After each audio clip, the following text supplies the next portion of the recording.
Hello, hello, sewing friends. Welcome, SMP Nation, to the Tuesday Takeover Show. Let me know in the chat, please, if you can hear me and see me okay. Please give me a wave or a yes or a thumbs up if you can see and hear me okay. I want to make sure. Okay, looks like Sewing Machines Plus says yes. So, all right, very good. Very, very, very good.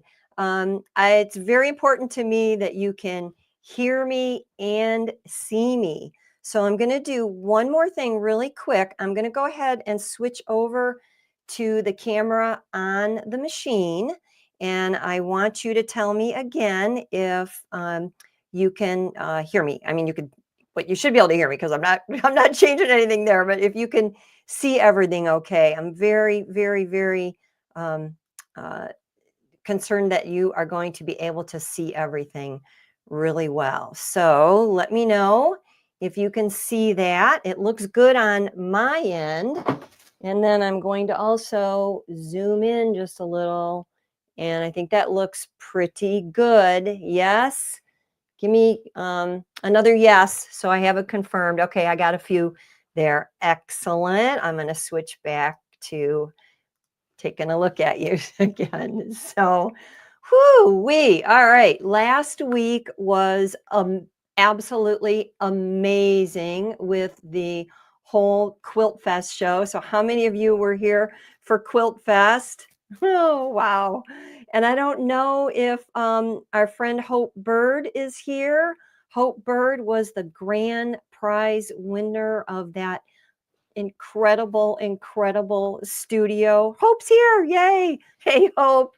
Congratulations. We are all just so happy for you. And can't wait to hear all that you end up doing with the wonderful prizes that you got. So congratulations to everybody that won something, but more importantly, congratulations to everyone who had the confidence, the bravery, and the stitch savvy to enter something. Because even if you're just out there in the mix, you don't know how much joy you're bringing to everyone else when you share your work. So it's just to me, I love. Always say, big and small, I love it all, and it was just a joy for me to go through all of those and read the stories and see the names, and it was really, really incredible. So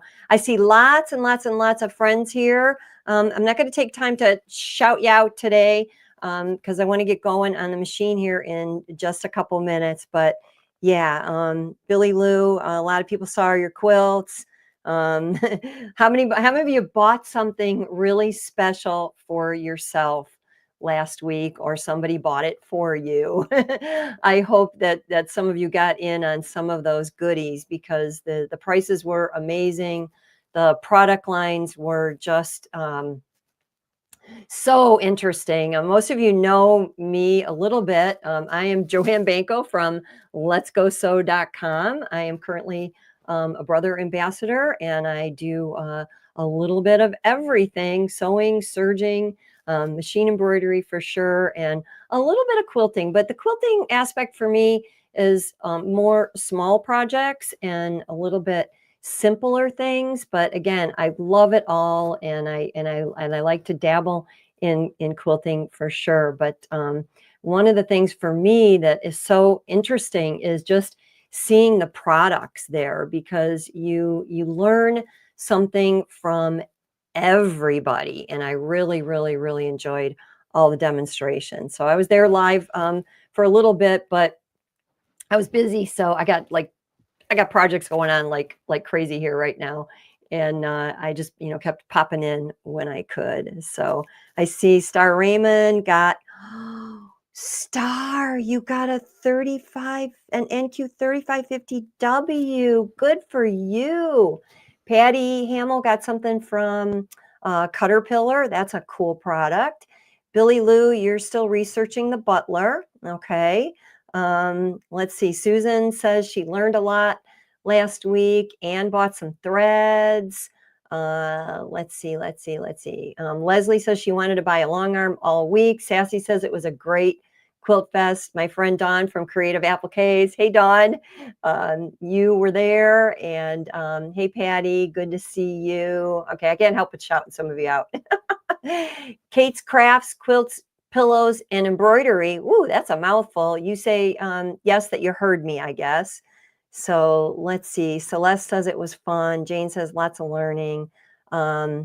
Hey, Leah, you won a baby lock. Wow, that is great. I think I remember seeing that. Yeah. Oh, that is fantastic. All right. So how many of you here already have the Brother Airflow 3000 serger? If you do, give me a 1 in the chat. If you have another serger, that's okay, because you're gonna see some techniques here that you can apply to whatever you have, most likely. So you can give me a 2 for that. If you are still thinking about getting a serger and want to learn more about what a serger can do for you, give me a 3 in the chat. Okay, so I can kind of get a feel for that. Okay, I see lots of 2s. I see some 1s. I see you was a Mary was a 2, so I don't know if she's a 1 or a 3 now. Okay, so 2 is the magic number today. We are going to be talking about what I consider one of the most underused stitches in the serger world, and that is the 2-thread stitch. Now, there are multiplicity of serger brands, models, threads out there, and I'm going to be talking about a serger that is what I would consider a standard serger. So a serger that does a 3-thread or a 4-thread stitch and a 2-thread stitch, but all done in the overlocking mode. So when we get into talking about cover hem, cover stitch, chain stitches, some of those might be done, with less than 3 or 4 threads as well, but that's a whole different ball game. So I'm talking what would be considered standard serger. Okay. So Connie says she's got a Brother serger, but not an Airflow. Okay. Well, we've been working our way through a whole lot of the goodness of the Brother Airflow serger line. There's actually 2. There's a 3000, which is what I have, and there's an 1800. They basically are the same machine, except that the Airflow 3000 usually comes as a package with lots of extra goodies. I think Sewing Machines Plus is going to have a goodie package for you today, and it does come with more accessories. So if you bump up to that level, you actually see that you get a whole lot more for your money by just bumping up just a little bit. Okay. Celeste is tired of serger shows that are really cover stitch. Yeah. It's very popular in today's world because we have so many, again, models available for people to have one of each, a dedicated serger and a dedicated cover stitch machine. For me personally, that is my preference. Now, it's okay if you have a combo, but what I've found that for most of us, the setup time to transition from one to the other is what stops us in our tracks. And let's face it, sewing, serging, creating, crafting should be all about the enjoyment factor. And the sooner you can get in front of that machine and start stitching on your project, pretty much the happier you're going to be. Now, I realize that's not always the, possibility, and maybe space-wise, you prefer to have all in one. But I do really prefer having dedicated machines so that I can, get to it quickly. So if you're like me, let me know. Patty says some of us are just lazy, don't want the time to change the machine over. Yeah. Yeah, and some are quicker than others to change over, but it's no secret that I am, really, really, really a huge fan of the Brother Airflow Serger. I've worked with sergers since I was very young, 16 years old. I got my start on sergers, and I've seen a lot. I've stitched on a lot. I've had quite a few myself. I've had multiple different brands, either in my own sewing space or in classes. And I have to tell you, this one just purrs like a kitten and sings like a robin. And that makes me very happy because everything that I've done on it really, really, really just works beautifully. Connie says she likes to have separate. Esther has um, too. And Leah, you're scared. Don't be scared, especially with a serger that is so easy to use like this one. So again, let's kind of just do a little bit of an overview of what we're going to do today, and then I'm going to scoot over the machine. I've got a whole bunch of sample pieces ready to stitch for you.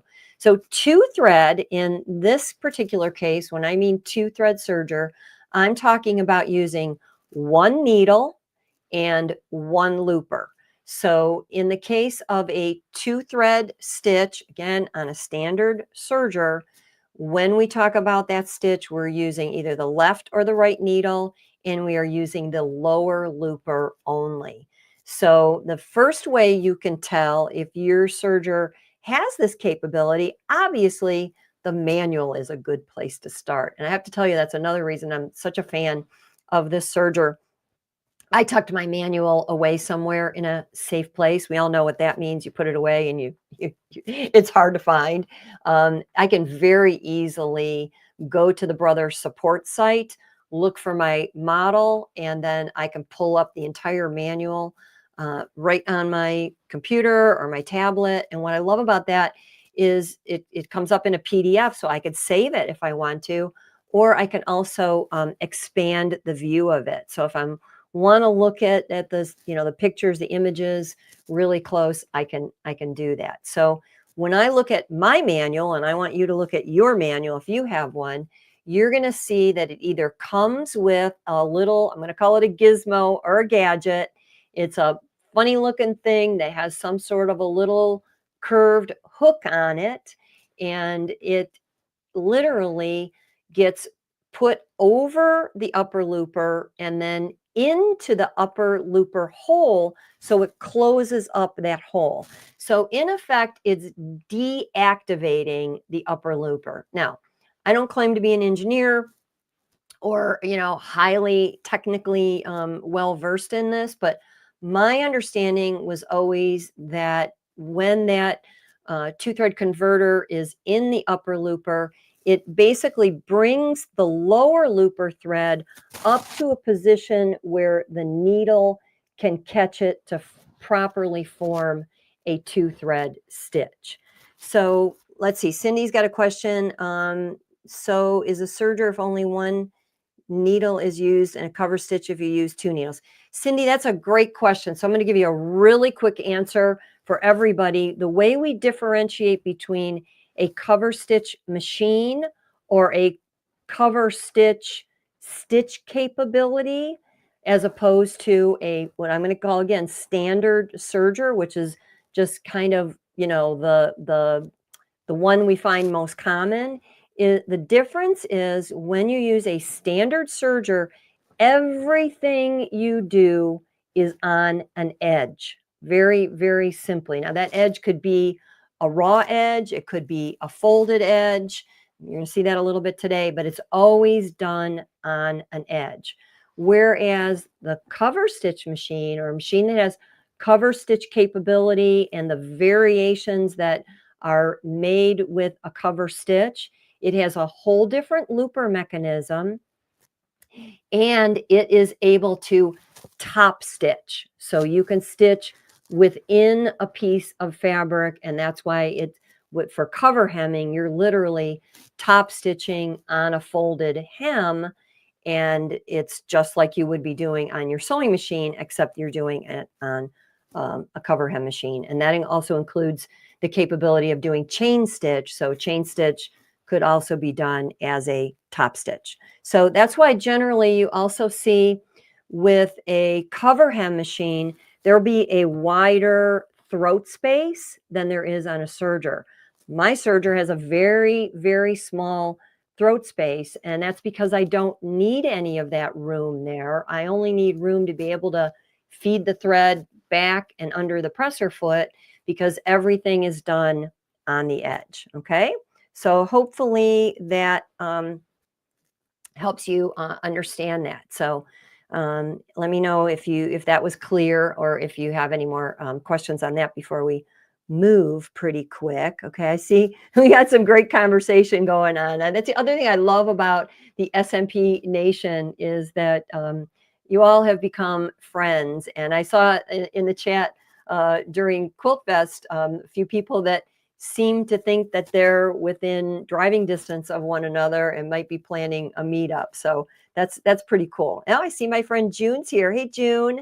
So glad to see you. June just recently retired from many, many, many years of working. So congrats to June. And she was a school bus driver for a long time. So if anybody else here was a school bus driver or has connection with one, you can probably really appreciate how happy and excited June is to be retired. So glad to have you here, June.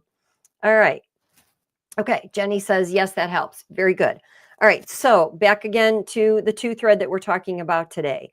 A two thread can do multiple things for you. So this is going to be two thread part one, because I've got more to show you. And as I was working on this and making my outline kept getting longer and longer and longer. So obviously, I want to thank everybody for being here live, or if you're watching on the replay. Again, I'm Joanne Banko from letsgosew.com. I do have my own YouTube channel. I have my own email list. I invite you to visit letsgosew.com and sign up for my email.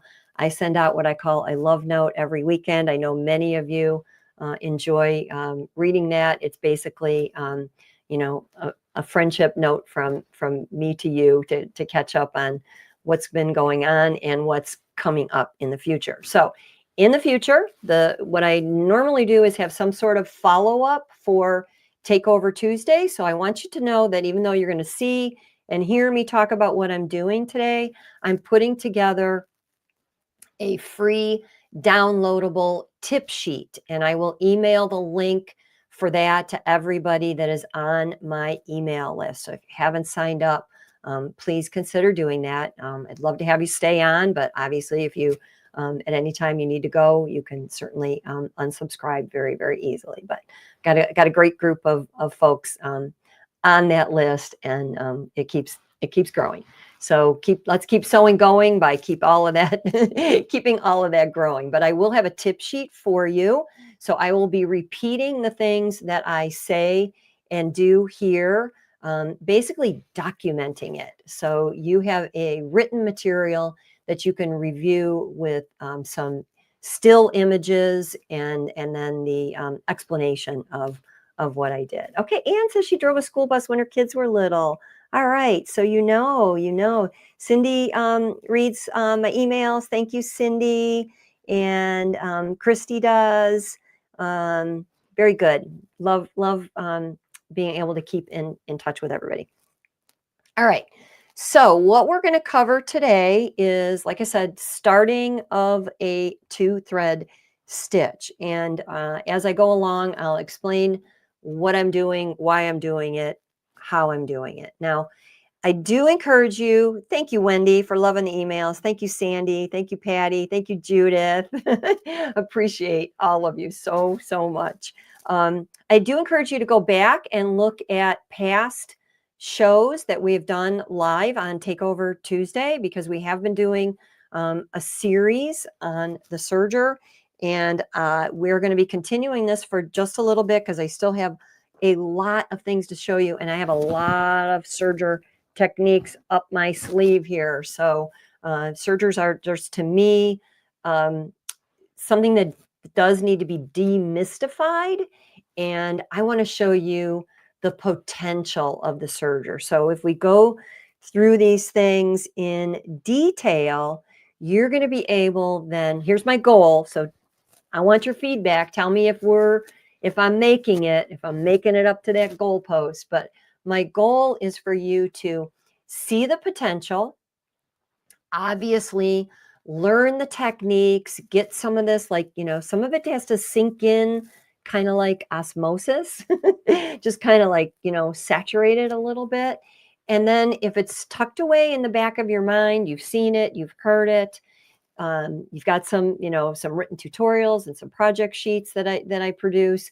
Then when you get to a point where you're thinking about doing this, that, or the other in your sewing space, you're going to pull back from that memory. Because remember, our brain is really like a computer. It all stays there. We just need to get it to come back. And you're going to say, oh, I remember when she did that flat lock stitch on the serger. That would work perfectly for me right now. So that's what I want for you. I know some people like to print out the tutorials. That's why I like to provide things written, keep them in a notebook, and then have them for reference. The other thing that I highly encourage you to do is when you are experimenting for yourself, and sergers take experimentation. There's no doubt about it, because there's so many different things that you can try. When you're doing that, keep a swatch and just make a little record of it. Even if you jot it down on a Post-it note or on a scrap piece of paper and then pin it to your fabric and stick it in your notebook. When you do that, you're going to be able to, to look back on that. And again, it's going to help be the reminder. So Jenny says she loves the email. Star Raymond does. Patty says people who drive school buses are brave. Yes, you are absolutely right. I know you meant brave when you said that. Sharon wants to know, do you plan to do serger presentations on Takeover Tuesday? Certainly for a while, and then I'll probably transition to something else, and then I'm sure we'll come back to doing some serger things.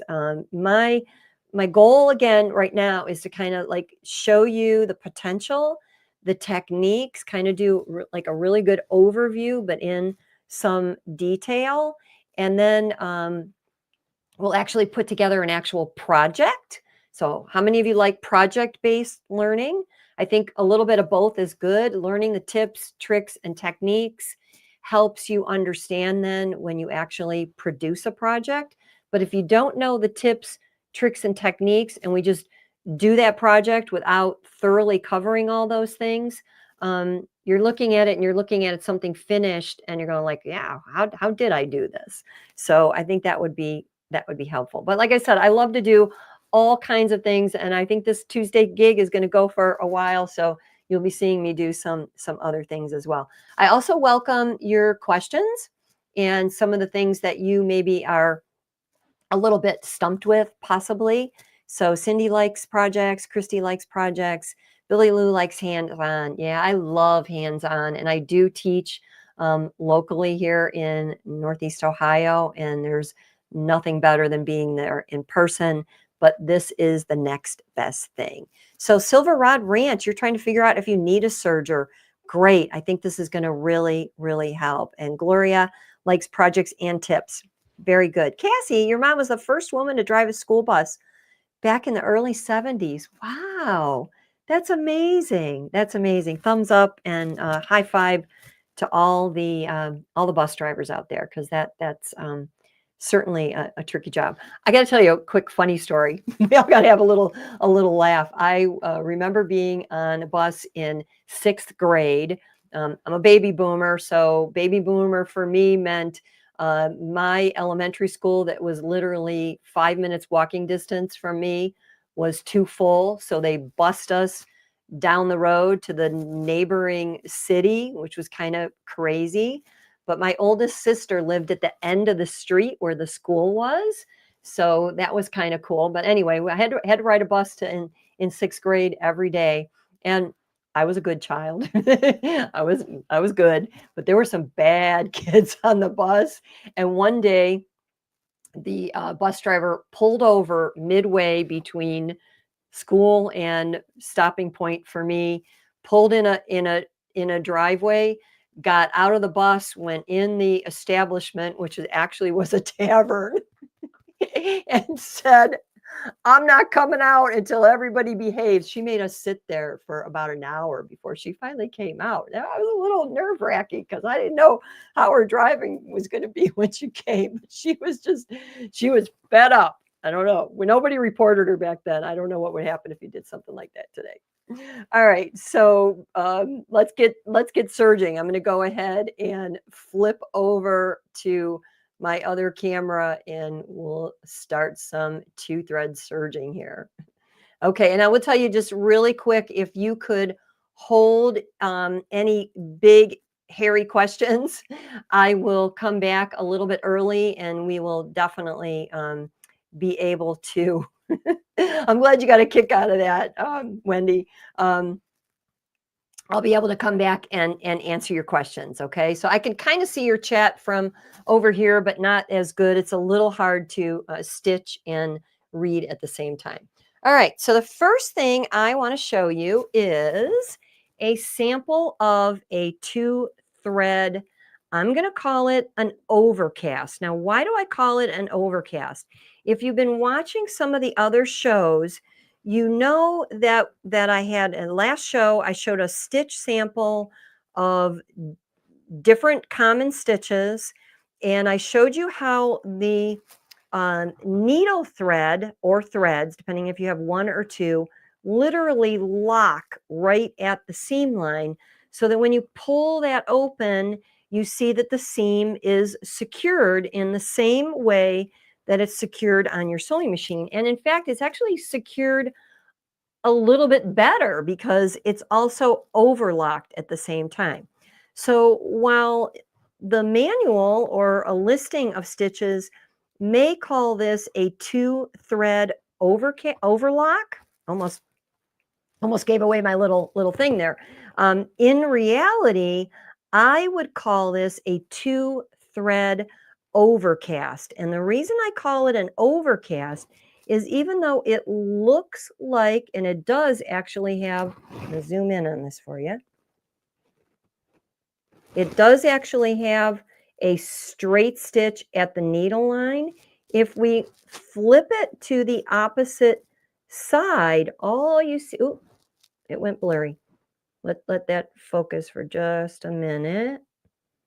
Woo-wee, I don't want to make you seasick there. Let me go back out and give it a chance. Whoa, that's weird. Yeah. Let's hang in there. Okay. Looks like we're back in business. So when we look at this on the wrong side, and you'll be able to see it a little bit better on another piece of fabric that I'm going to do in just a sec here, it actually just forms a V going across there. So a little bit like a zigzag stitch. And if we used this to serge a seam, when we opened up that seam, it would literally spread completely open and would not be locked at the needle line. So again, just what the term I want you to get in your mind for this is a 2-thread overcast. It's overcasting the raw edge, but it is not overlocking where it would normally lock at the seam line. So hopefully that makes sense to you. Give me, I can see your chat. Give me a yes if that is the case.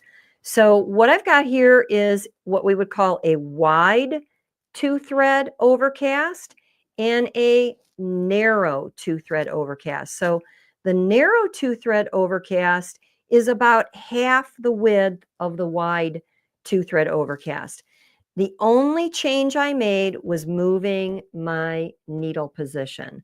So my needle is currently on the left for the wide, and my needle was on the right for the narrow one. So remember, 2 threads. So we're using 1 needle and we're using the lower looper. So I'm going to remove my thread catcher tray because that just gets in my way when I'm doing this. And I'm going to open up for you so that you can see.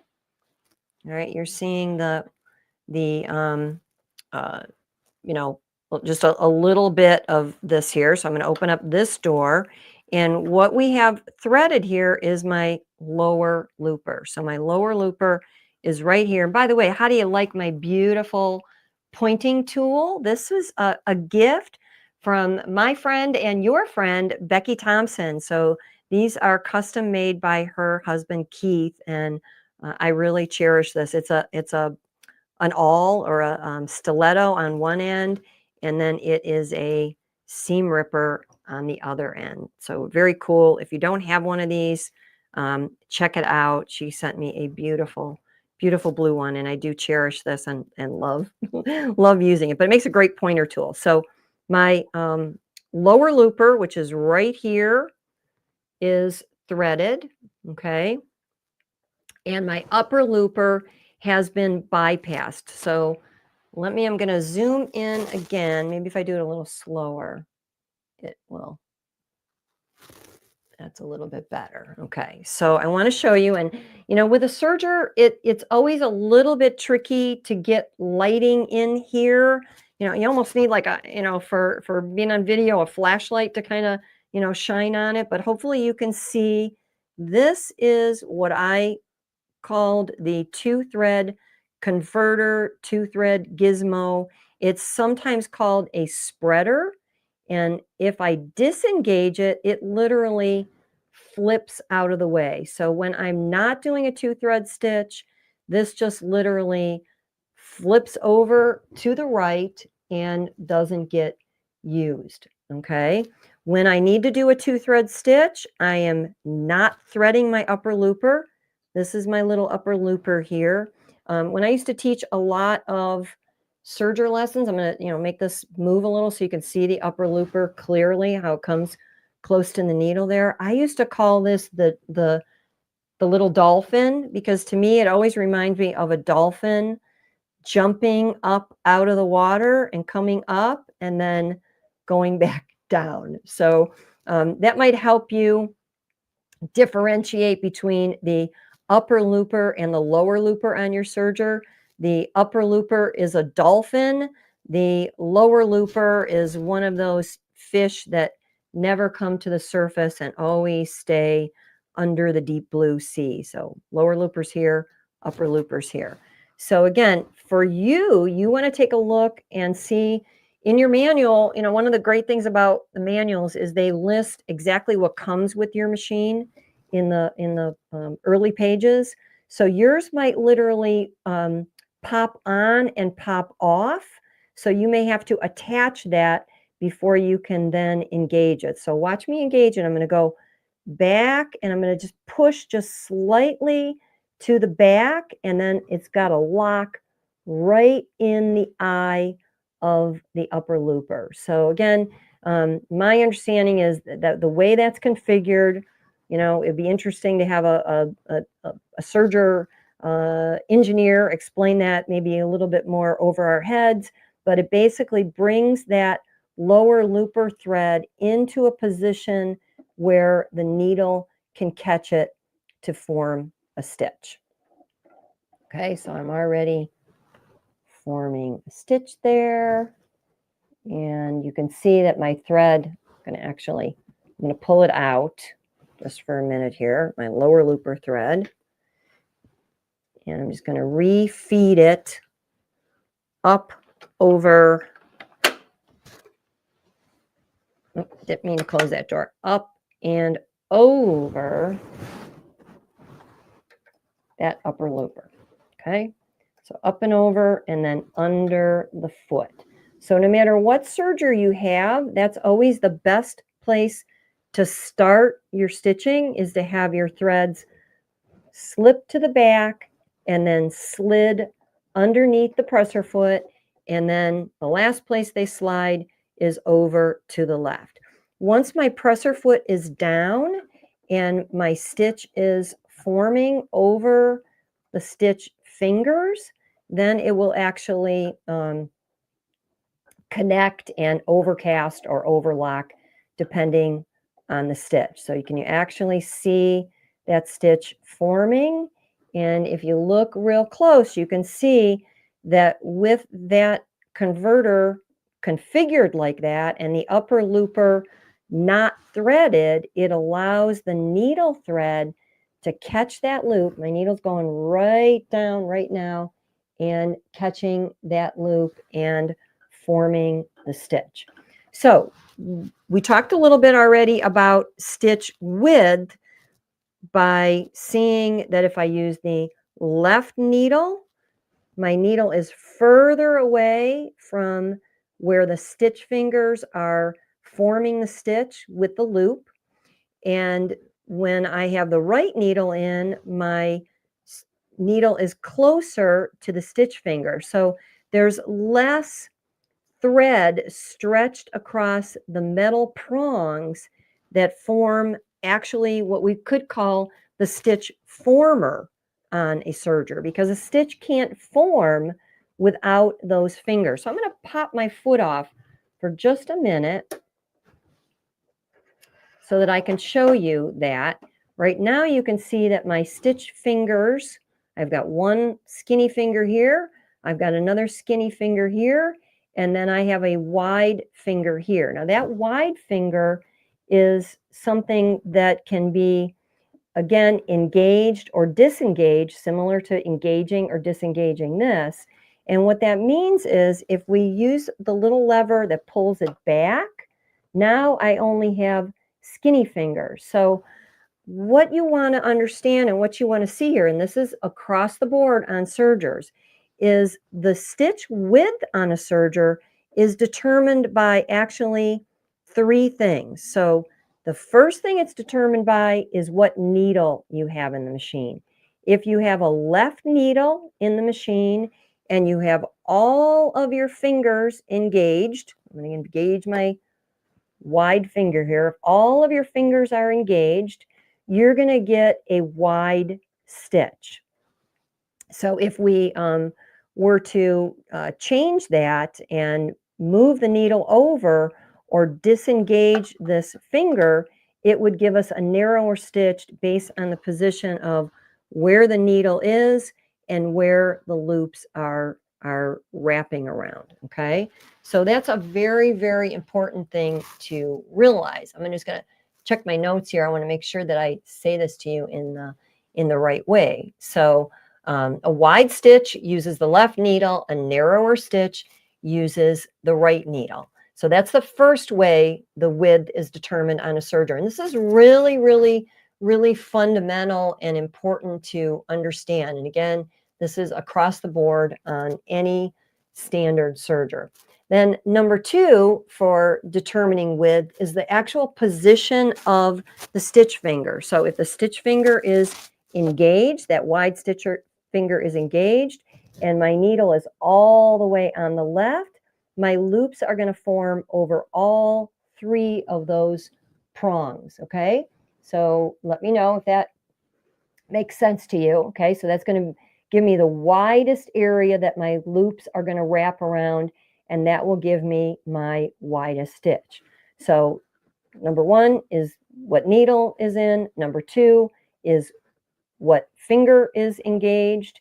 And then number three is also a very, very important factor, and that is your cutting width dial. So I'm going to zoom back out here so you can see my fingers I'm going to scoot the camera just a teeny weeny bit.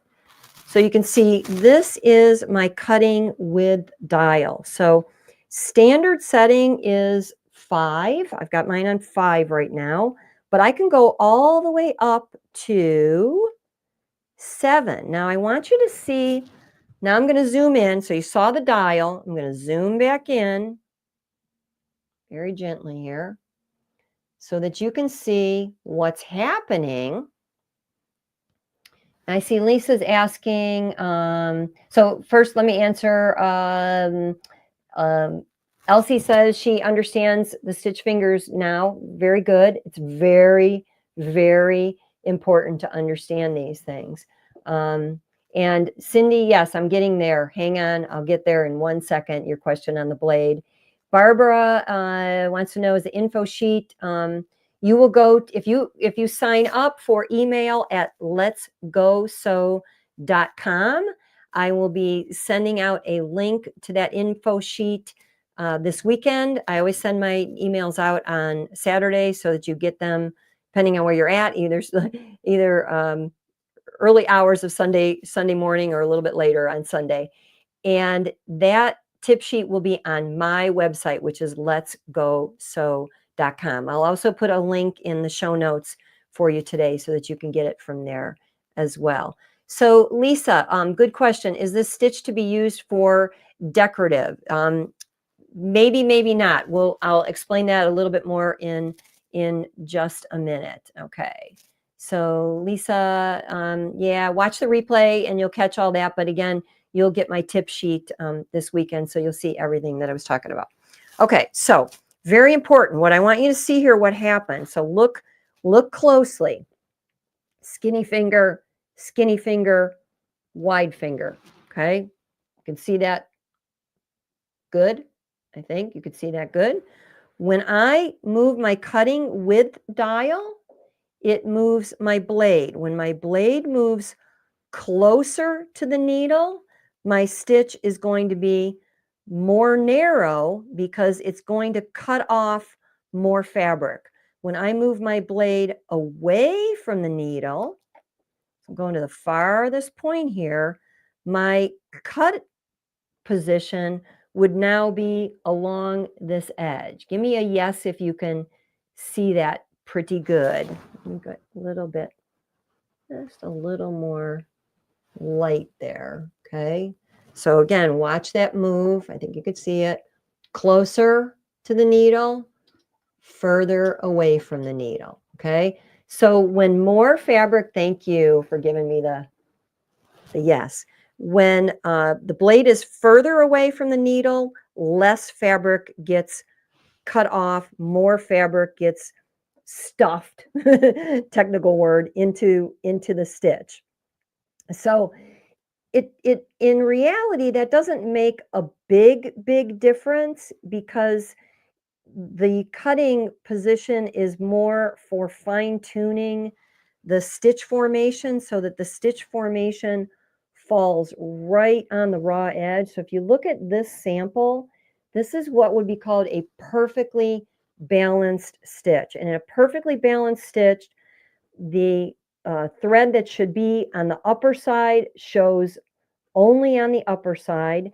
The thread that should be on the lower side shows only on the lower side, and then it locks at the seam line and it or joins at the seam line in case of a two-thread overcast, and then locks along the raw edge. So if I pull on those loops, you can see they're literally basically knitted together. So what's different in a big way from what we had on the last Takeover Tuesday sensational serging show. How do you like that for a title? We're continuing on with the sensational serger shows. In the last one, you could see that when I used the upper looper, and I used different color threads so that you could see it, the upper looper always showed on the upper side of the fabric. The lower looper always showed on the lower side of the fabric. What's really unique and totally different with a two-thread stitch is that the needle thread is actually the thread that we see on the lower side, and the lower looper is the thread that we see on the upper side. And remember, that's because it's overcasting, and what the serger is doing is it's casting the lower looper thread over the top side of the fabric, and then the needle is connecting with it on the underside and on the raw edge. Okay, so it is totally different. And I would venture to guess that much of this is totally, completely new to many of you, because again, I see very little out there on the two-thread stitch and how it works and why it matters, and then obviously what you can do with it. So Earlier on, we had a question of, can this be used for decorative? Absolutely. This could be decorative just with regular thread, and we're going to have to do another whole show on decorative, because that's another whole ball game. But if we used decorative threads, and decorative threads generally mean thicker threads. Okay, this is a 12 weight thread, and I'm going to grab back here. I have an even thicker thread. I don't know what the weight of this is, but when we look at threads, and what makes a serger so unique is that a serger looper, whether it's an upper looper or a lower looper, it can accommodate thicker threads. Why is that so? It's because the hole that the thread goes through in a looper, whether it's the upper looper or the lower looper, is larger than the eye of a needle. So threads that would be too thick to go through a sewing machine needle, like this one here, can go through a looper. Now, there are some threads that we consider decorative because they're a little bit thicker, but they're not too thick for a needle. So what would that be? That would be a 12 weight thread like this. So a 12 weight thread can go through the eye of the needle. However, the important thing to realize is this thread is thicker than standard, ordinary, average sewing thread. So I'm going to grab a spool of average, ordinary sewing thread. And I think just visually you can see the difference. This blue thread here is thicker. This is standard 50 weight thread. This is much thinner. This thread will go through virtually any needle eye. So it could be a size 11, a size 12, or a size 14 universal needle. So that's another tip for the day is what needles go in a serger? Well, in a serger, pretty much across the board, again, there are some variables, but pretty much across the board, you're going to use either a size 11, a size 12, or a size 14 needle. So again, across the board, unless there's an exception and your serger brand or serger model tells you otherwise, you never want to go smaller than an 11 or larger than a 14. Would you like to know why that is so important?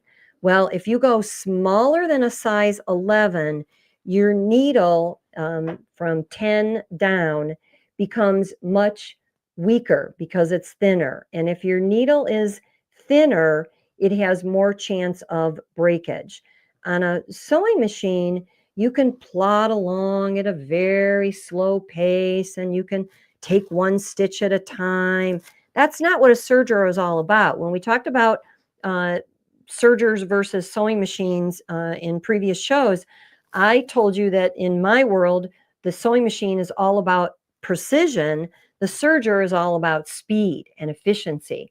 So, that could mean a whole lot of different things. But because the serger sews so fast and the stitch is forming entirely different than a sewing machine, a thinner needle could potentially bend or break more easily. So anything below an 11 is usually, handled with caution.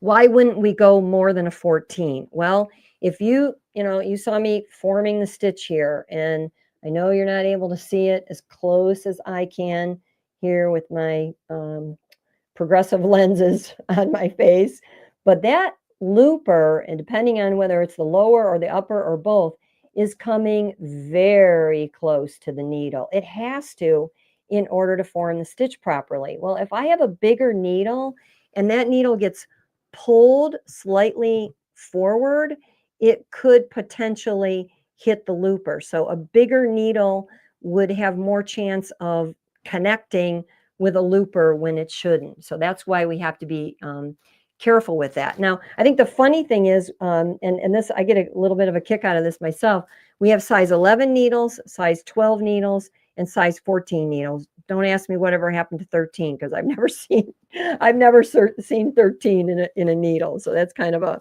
a weird trivia question that there's maybe an answer for. So back to this thicker thread. Well, I'm going to pull a couple more spools of thread, and we're not going to do anything with this thread today. We will next time. Next time I've got some really fun additional techniques that I want to show you. But this spool of 12 weight is, this is from Wonderfill, and it's a beautiful thread. It's got lots and lots of different possibilities for using it. But what I have next to it is a spool of top stitch thread. And then I've got another spool of top stitch thread. So we buy top stitch thread sometimes for, stitching the hem of those jeans and things like that, or where we want an accent. And then I've got a spool of 30 weight thread. So with thread, if you don't know this already, the higher the number, the thinner the thread. I mean, the higher the number. Oh, now I'm mixing myself up. The lower the number, the thinner the thread. The higher the number, the thicker the thread. So 30 is technically thicker than 12. However, when you look at all of these next to each other, I've got 12 weight, I've got 30 weight, and I've got top stitch, which on my spool doesn't have a weight. If I look at these just with my eye that I can see here, and maybe you could see it on camera, they're all almost identical. Very, very similar, not enough to, make a difference like my decorative thread is here. My decorative thread is considerably thicker, and this will only be suitable in the loopers, upper or lower. My top stitch weight thread, which all of these fit into that category, could be used in a needle. However, that is where we would actually switch that needle to a top stitch needle. So I keep on hand size 12 top stitch needles and size 14 top stitch needles. They're both very, very similar. A 14 will give you just a slightly larger eye and a little bit stronger needle because it's a little bit thicker. But both of those are appropriate to use in a serger if we want to use any of these thicker threads. Again, we will use those thicker threads next time around. So stay tuned for that. I'm going to move them all out of the way for now. But for today, I've got standard, ordinary, average. I'll pull my spool forward so you can see it. Standard, average, ordinary serger thread. And you've heard me say before, Maxi Lock is my favorite brand for both easy to find. Sewing Machines Plus has this on their website, and very, very cost effective, yet very good quality. So back to the question. The question was, could this be decorative? Yes, it could, but if we used a thicker thread, it would be more decorative because the thicker the thread, the more prominent the stitches. Okay, so I'm going to go back just to normal cutting. I'm going to close my doors, back up. I'm going to pop my foot back on if I can find where I put it. Woo, woo, woo, woo. Where did it go? Anybody ever bury anything in their sewing room? It's back here. Okay, right here. So again, my favorite way to put the foot on, just for another tip of the day, is to slide it in perpendicular and then swing it around so that it's parallel. It's got to go under this spring and then over so that it's under where the clamp is, behind there.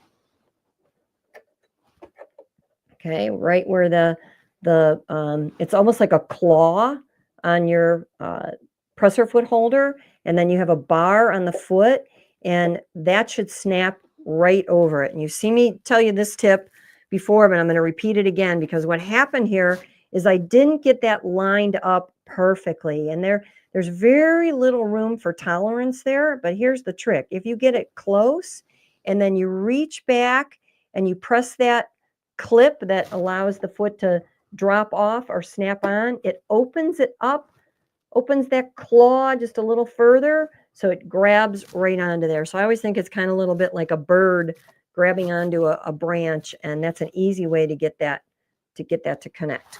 Okay, so the stitch sample that I have here, I'm going to say that the best use for this, as you see it here, is to simply finish the raw edge of your fabric. And that's what a lot of us do on our serger. Let me know in the chat if that's one of the reasons you bought your first serger, or one of the reasons you use your serger more often is to simply clean finish in a very neat, beautiful, effective way the raw edge of your fabric.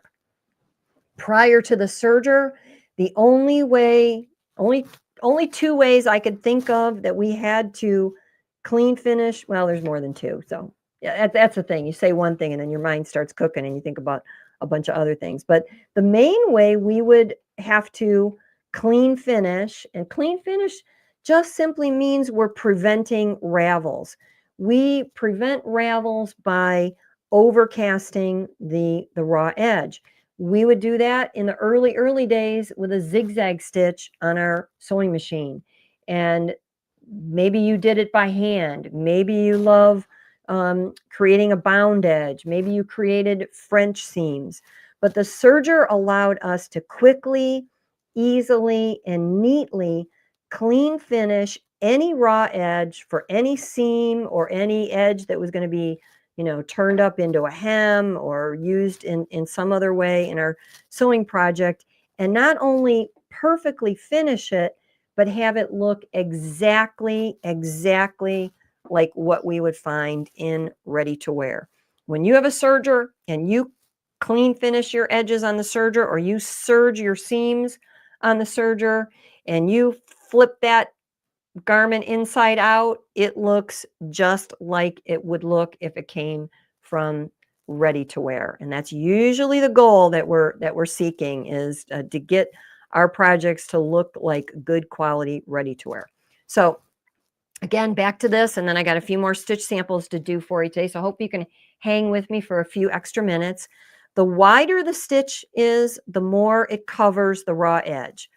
Obviously, the more narrow it is, the less it covers. So when do I choose one or the other? Well, it's going to depend a lot on your project. If I'm doing Barbie clothes and I'm only sewing with a scant 1/4 inch seam, then this narrow 2-thread overcast would be ideal for that.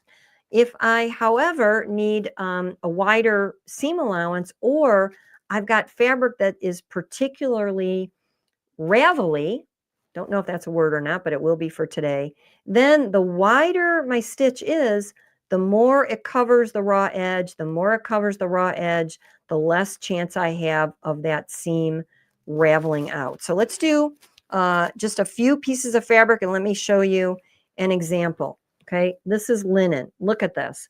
All I did was wash this piece, and I've handled it a few times, which, by the way, your serger is an excellent tool for serging the raw edge of your fabric before you wash it. And that's pretty much a practice of mine. If I buy a new piece of fabric and it has raveling properties, I take it to my serger immediately. I run a serger across all of those cut raw edges, and then I put it in the laundry because I love to pre-wash my fabric before I use it. There's controversy a little bit on that, but if I pre-wash, I know what's going to happen when it's washed down the road. And if I'm using a washable fabric, I want to know what it's going to look like down the road. Okay, so this would be a mess if I didn't have a good way to clean finish that edge. So watch me serge finish this edge. Another tip that I have said many times is it's always best if you trim or at least skim a little bit of that raw edge. So this is going to be different on different sergers, but on mine, if I've got this little toe guide that sticks out right here. And if I have that pretty much lined up with the raw edge, it's going to trim off just a little bit. If I don't want it to trim off, then I can move it over. And if I move it over, you'll see that this little groovy line on my serger pretty much lines up with where the blade is exactly right now. Now that will vary if we change that cutting width dial, so remember that. All right, another tip of the day, you know me, I love to share my tips and tricks, is yes, of course, a serger comes with a cutter on the side. My cutter is right up here on the side, but I prefer to buy a pair of cheap scissors, and most of the time I simply clip my tail with those cheap scissors. Now, why do I do that? And I will tell you that a lot of times people will run, I'm going to show you what they do. They run their serger and then they bring that tail forward and they cut the tail with their serger blade. So I'm not saying never to do that, but generally I don't use my cutting blade to cut my tail, and I use my side cutter judiciously to cut my tails. Why do I do that? Because cheap scissors are cheap, and when a blade gets dull, it has to be replaced. If either of these get dull, they need replacement. They do not get sharpened. So if I'm going to do a lot of serging, I'm most often going to be using polyester thread. Polyester thread is tough. It's tough stuff. And I prefer to simply clip it with a pair of cheap scissors. When these are dull, they're castaways or used for paper cutting. And I do love the pocket style. So these would be what would be considered kindergarten scissors. And kindergarten scissors will not hurt you. They will not hurt your machine. How many times have you maybe, inadvertently poked those scissors somewhere? And I can actually put these in my pocket and have no problem. So that's my preferred choice for that. So take a look at that stitch. Again, you can see the red thread that I've got in my lower looper is on the top side.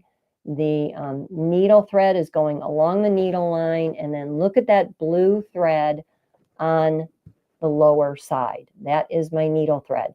When a 2-thread overcast is perfectly formed, you will see the V shape form on the wrong side, on the bottom side, and you will see the loops form on the right side. So what other kind of fabrics are ideal for this? Take a look at this satin. Okay, this is another one of those super ravelies. This also happens to be a very thin fabric. So that's another tremendous advantage. I'm going to go ahead and stitch this while I talk.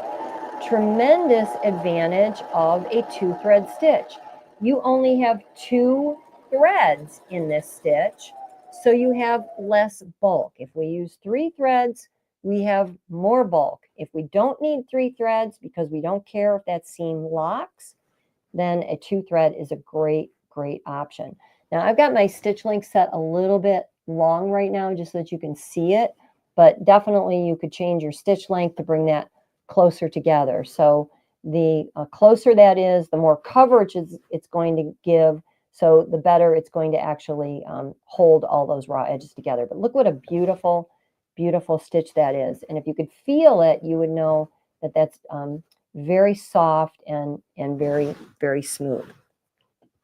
How about flannel? That's another one that is definitely very ravelly and will easily fall apart. So in the case of everything I'm stitching now, we would want to use this as nothing but our overcasting, and then we would go ahead and sew the actual seam on our sewing machine. So again, the other thing that this 2-thread is giving us is economy of thread. If you're accustomed to sewing garments, then you know that in most cases, you're going to be stitching and fitting and stitching and fitting.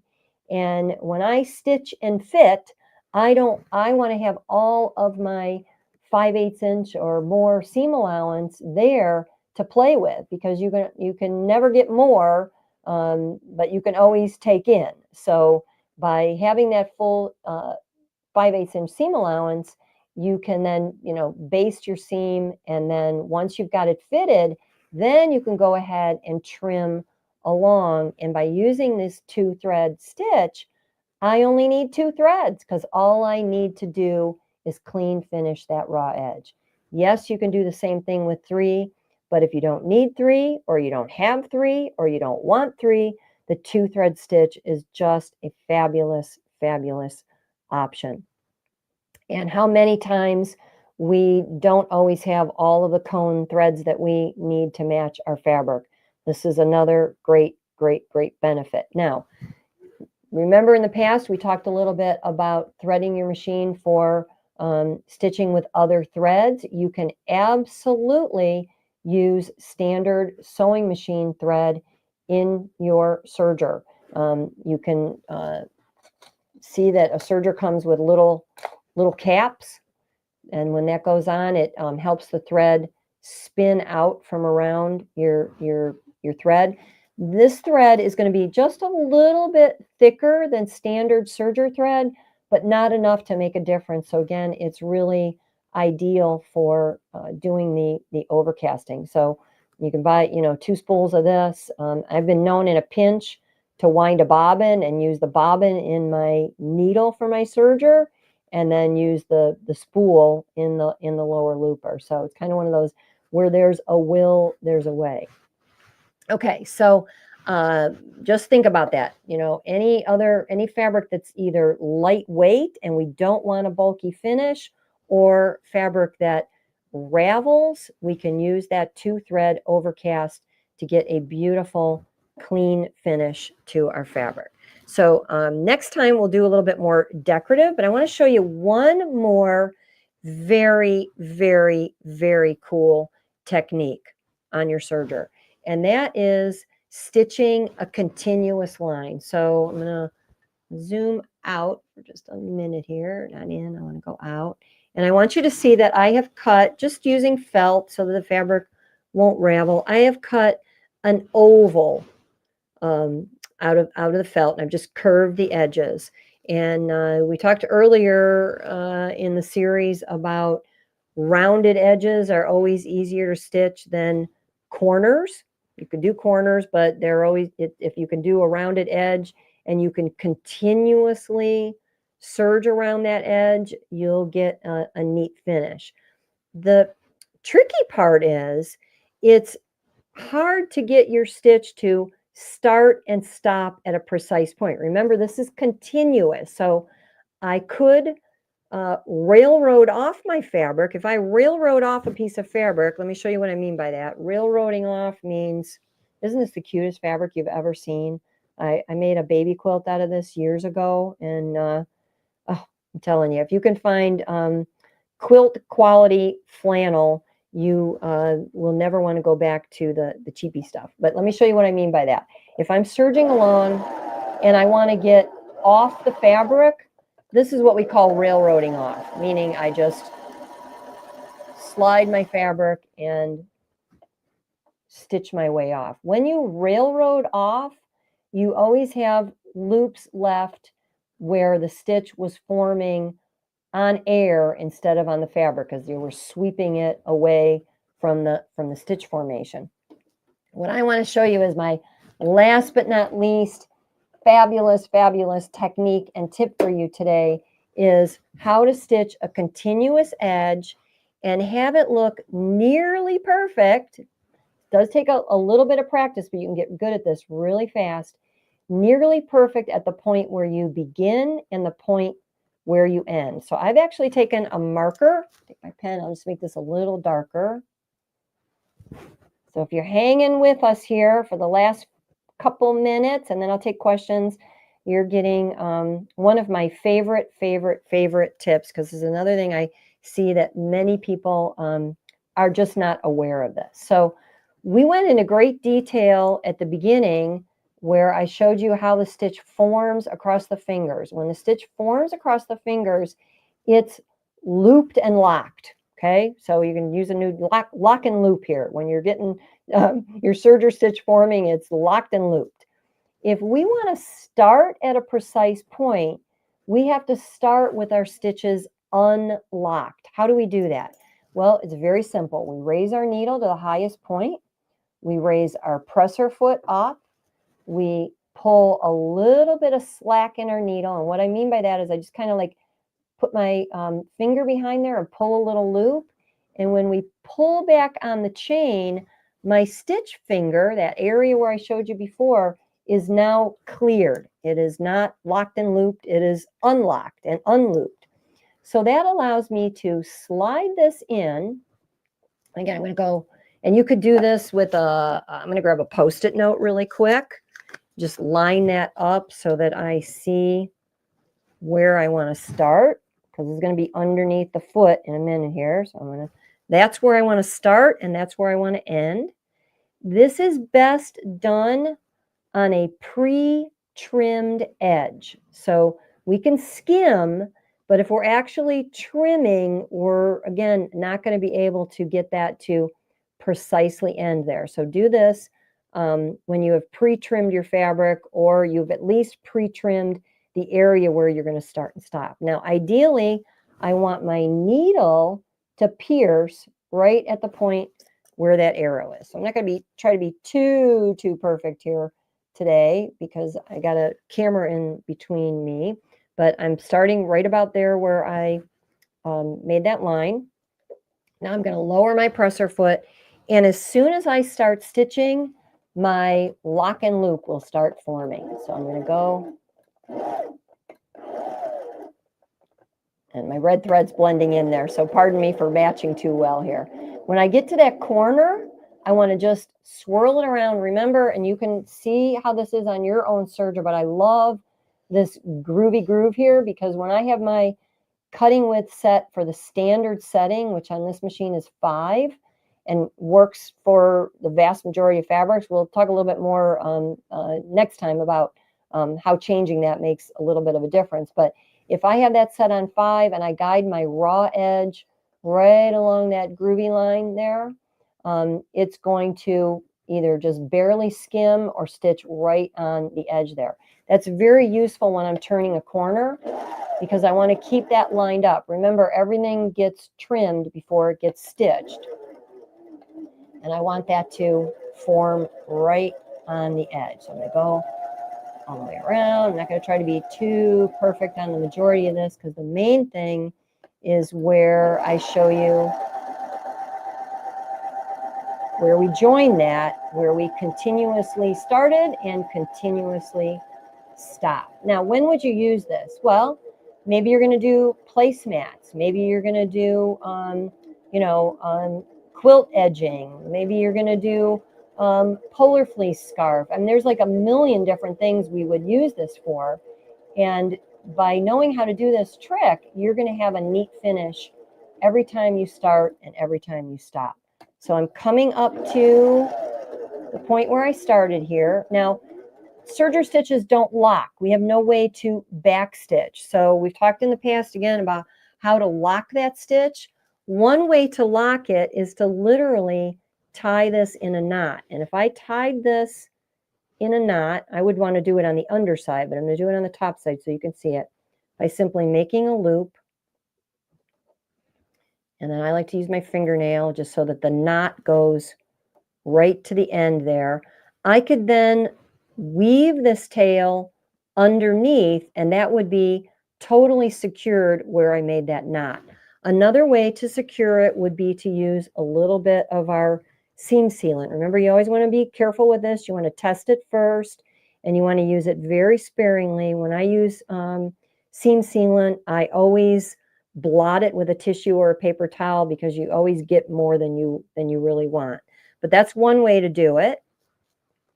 The other way is to use the seam sealant. But what I want to do is I want to just have those stitches meet or kiss.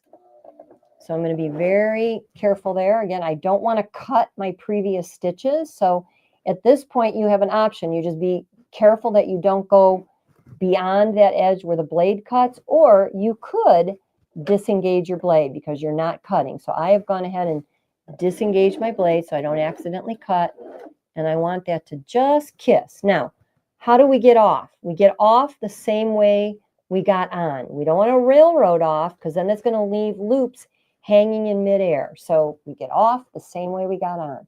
We raise the needle to the highest position.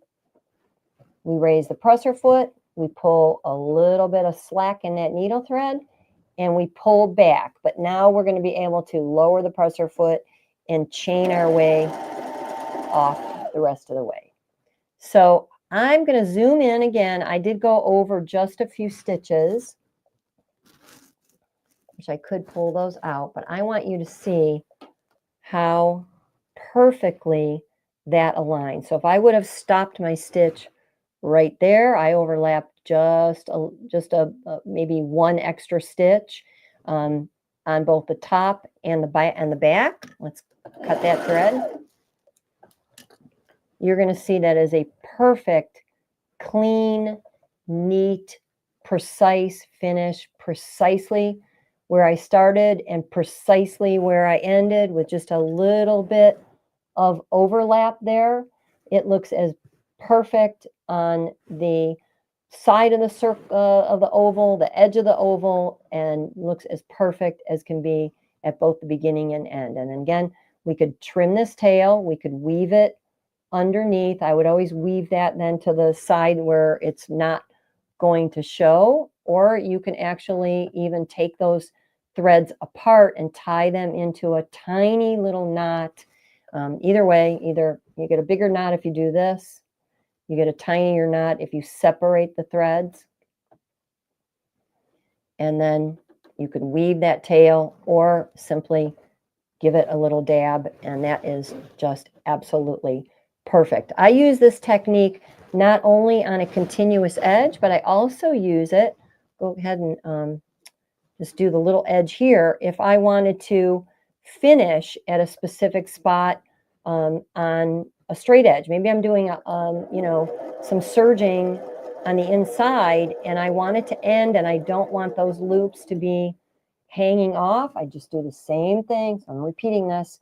Needle up, presser foot up, pull a little slack, pull back, lower your presser foot, and then continue to chain off. And you can see that all of my locking loops ended right where I did that. So basically what I'm doing is I'm clearing the stitch finger so that it doesn't have loops connected around there.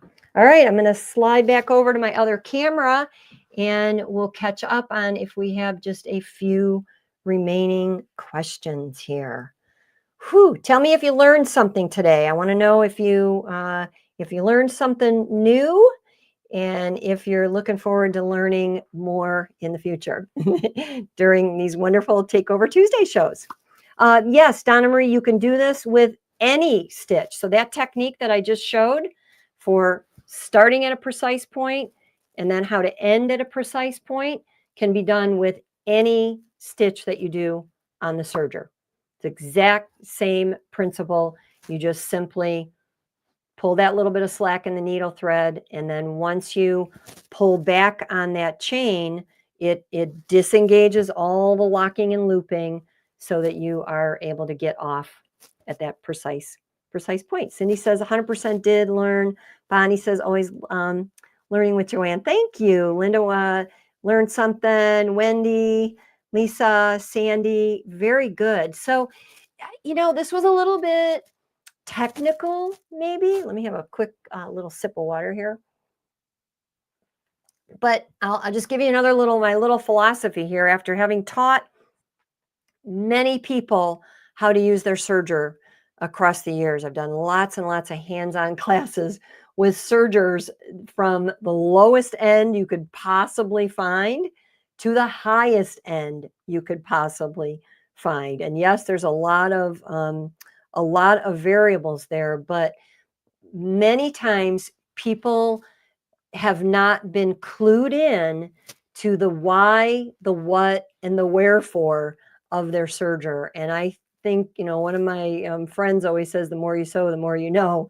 The more you know, the more you sew, because having all of that background, in particular with a serger, because a serger is a marvel of ingenuity and engineering. I never cease to be amazed at how someone came up with the idea of doing what normally we would do by hand on a serger. But if you understand the principles, it makes a whole lot more sense as to, why things work when they work, which is always something we appreciate, and maybe why things don't work when they don't work, because we understand, the nitty gritty of it. So most of our sewing is kind of like, do this, do this, do this, do this. And we don't need to get into the technicalities of what those pieces and parts are there for. Ask me how a sewing machine actually forms a straight stitch, and I will tell you that I don't know really, and I don't care. Even though, yeah, we could look that up. It's like, it doesn't matter to me. All I know is that's what it does, and what it should look like. But on a serger, it's a different story. So, okay. Linda likes knowing the whys, and Silverrod is still learning what makes a stitch on the serger. So Silverrod Ranch, give me a little clarity on that. So you are learning what makes a stitch on the serger. If that's a yes, give me a yes, and that way I know that I'm I'm getting through. So thank you. I appreciate all of you. Thank you for hanging out a little bit of extra time. I love spending time with each and every one of you. I would not be surprised if our friends at Sewing Machines Plus maybe have a special deal for you on the Brother Airflow 3000. Oh, yes. Surprise, surprise, surprise. Oh, a call-in special. Wink, wink. No less. So we all know the call-in specials from Sewing Machines Plus means you get more for your money. And I'm actually literally gasping at that price, because I have never, ever, since the introduction of this machine is relatively new, ever seen it for $799.99. That is one of the most just astonishing things I have seen today, and in a long time, is the price on that serger. I have told you this before, and again, I know I'm going to sound partial, but I have told you this before, that so Kyle, double check that, make sure we're right on that. Maybe that is the actual call-in special, because that is a super deal. You got to hop on that. But I have researched sergers that are similar to this machine in capability, and for the price range. I can tell you that in my comparison, I have never seen one that has all of the features. I'm talking particularly about the Airflow 3000 that this machine has. I've not seen another one that beats the price on this. So it is a great deal. And again, those of you that know me, follow me, letsgosew.com. I do not use products that I do not know and love myself. I know and love this product, and that's why I continue to use it. And that's why I love teaching you how to use it as well. Okay, so I think we're done for today. Thank you very much. If you are due for new, looks like today is the day for you to pull the trigger. That is an awesome price for an awesome serger. Yes, Marcia, we will be doing the feet. Absolutely. I've got a whole project outlined for you where we're going to use the 3 feet that actually come packed with this serger, which it actually does come with 3 feet. It comes with a gathering foot. It comes with a blind hem foot, and it comes with a piping foot. So those are all included with the Airflow 3000. I believe I have those all correct. They're right in the box with the machine. So loaded machine at a great price. All right, let's close out for today. And I always like to end by telling you all that I wish you a world full of pretty stitches. Happy sewing. Bye.